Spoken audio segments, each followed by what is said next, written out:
ক্ষেত্রে আমাদের প্রয়োজন হয় স্ক্রিন রেকর্ডারের। তো আজকের টিউটোরিয়ালটি এই জন্যই স্ক্রিন রেকর্ডার।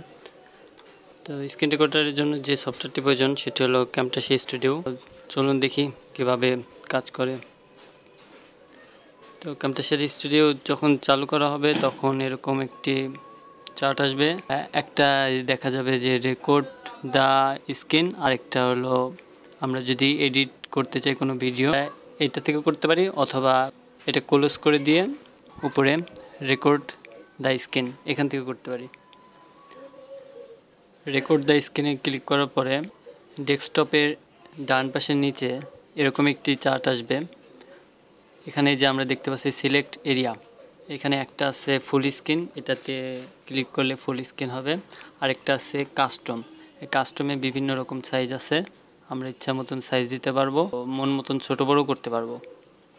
তারপরে আছে ওয়েব ক্যাম, আমাদের ওয়েব ক্যামেরা যদি প্রয়োজন হয় অন অফ করতে পারবো, তো এটা আমাদের বেশি জরুরি না। তারপরেরটা যেটা জরুরি অডিও অন অফ। এই যে এই অডিও অন অফটা যদি আমরা স্ক্রিন রেকর্ডের সাথে কথা মানে কোনো প্রকার অডিও যদি যোগ করতে চাই তাহলে যে এটা অন করে দিতে হবে। আবার এই জায়গা এইটা ডানে বামে নিলে কম বেশি হবে। অডিও অনের অ্যারো চিহ্ন যে আছে ওই জায়গায় আমরা record system audio on of করতে পারি। আবার অপশন আছে, অপশন থেকে বিভিন্ন অপশন সিলেক্ট করতে পারি।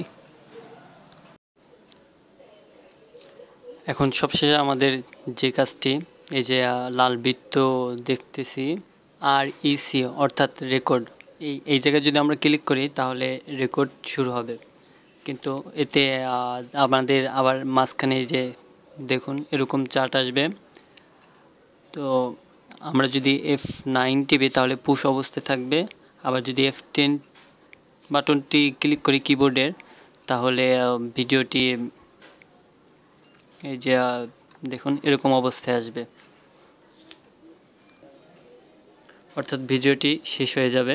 আমরা ইচ্ছা হলে ডিলিট করতে পারবো, আবার প্রোডাক্ট করতে পারবো, কিন্তু আমাদের যেটি করতে হবে আমাদের এই সেভ অ্যান্ড এডিটে ক্লিক করতে হবে।